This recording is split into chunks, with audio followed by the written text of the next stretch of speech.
Boa noite. Quem vos fala é o vosso tão amado Dom Pedro II. Venho, através dessa tão notável tecnologia, falar sobre o nosso país do século XIX.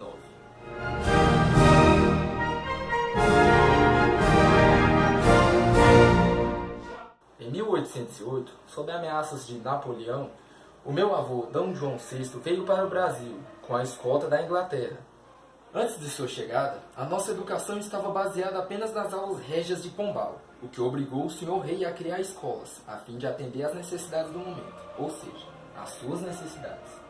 As escolas que o senhor meu avô criou foram a Academia Real da Marinha e a Academia Real Militar, como instituições que preparavam para a carreira militar e formavam engenheiros civis. Criou também cursos médicos cirúrgicos na Bahia e no Rio, que visavam a formação de médicos para o Exército e para a Marinha. Em 1817, ocorreu a Revolução Pernambucana.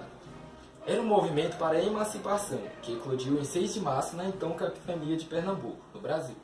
Dentre as suas causas, destacavam-se a influência das ideias iluministas propagadas pelas sociedades maçônicas, o absolutismo monárquico português e os enormes gastos da família real em seu séquito recém-chegados no Brasil. Em 1821, o meu avô, D. João VI, teve que voltar para Portugal, questões políticas, e deixou como regente aqui no Brasil meu pai, D. Pedro. E com a pressão dos políticos da época, ele acabou lutando pela independência do Brasil. E em 1822, o Brasil era um país independente. A Assembleia Constituinte Legislativa, instalada após a proclamação da independência para legar a nossa primeira Constituição, iniciou os trabalhos propondo a legislação particular sobre a instrução, com o objetivo de organizar a educação nacional. No reinado de meu pai, que durou de 1822 a 1831, ele assinou a Constituição outorgada em 1824, que durou todo o período imperial. Destacava, com respeito à educação, a instrução primária é gratuita para todos os cidadãos. Assim, em 15 de outubro de 1827, a Assembleia Legislativa aprovou a primeira lei sobre a instrução pública nacional do Império do Brasil, estabelecendo que, em todas as cidades, vilas e lugares populosos, haveria escolas de primeiras letras que forem necessárias. A mesma lei estabelecia o seguinte: os presidentes de província definiam os ordenados dos professores. As escolas deviam ser de ensino mútuo. Os professores que não tivessem formação para ensinar deveriam providenciar a necessária preparação em curto prazo e às próprias custas. Determinava os conteúdos das disciplinas. Devem ser ensinados os princípios da moral cristã e de doutrina religiosa católica e apostólica romana. Deve ser dada preferência aos temas, no ensino de leitura, sobre a Constituição do Império e História do Brasil. Finalmente, em 1831, o senhor meu pai, D. Pedro I, se viu no direito de assumir o trono de Portugal. Então deixou o Brasil nas minhas mãos e foi embora. O problema é que eu ainda era de menor e não podia assumir o trono. Neste momento da história, então, que o país foi assumido por regentes. Em 1837, na cidade de Rio de Janeiro, foi criado o Colégio Pedro II, onde funcionava o Seminário de São Joaquim. O Colégio Pedro II fornecia o diploma de bacharel, título necessário na época para cursar o nível superior. Foram também criados nessa época colégios religiosos e alguns cursos de magistério em nível secundário, exclusivamente masculinos. O Colégio de Pedro II era frequentado pela aristocracia, onde era oferecido o melhor ensino, a melhor cultura, com o objetivo de formar as elites dirigentes.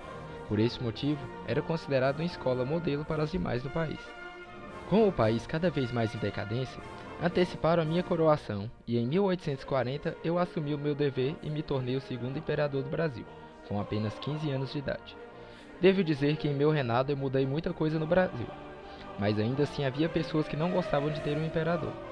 Durante o meu reinado, passamos por vários conflitos, mas o mais importante deles foi a Guerra do Paraguai, que durou de 1864 a 1870. O Paraguai, nesta época, era o país mais próspero da região. Contava com uma moeda forte e uma economia industrial que era a base do progresso e desenvolvimento nacional.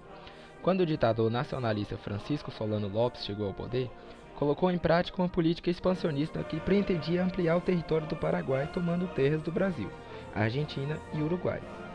Solano Lopes tinha como objetivo formar o Grande Paraguai. A guerra teve início quando as tropas paraguaias invadiram o território brasileiro e argentino. Formou-se então a Tríplice Aliança, que unia militarmente o Brasil, Argentina e Uruguai para lutar contra o Paraguai. Os conflitos foram intensos em várias regiões, terminando somente em 1870 com a invasão de Assunção e a perseguição e morte de Solano Lopes.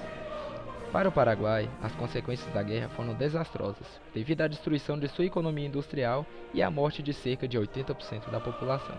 Desde o primeiro reinado, a abolição da escravidão era falada em reuniões, mas foi em 1888 que foi finalmente liberto todos os escravos do Brasil. Enquanto eu estava em uma viagem para o exterior, deixei minha filha Dona Isabel como regente do país, e foi em minha ausência que ela assinou a Lei Áurea, acabando assim com a escravidão em todo o Brasil, e consequentemente com o Império Brasileiro.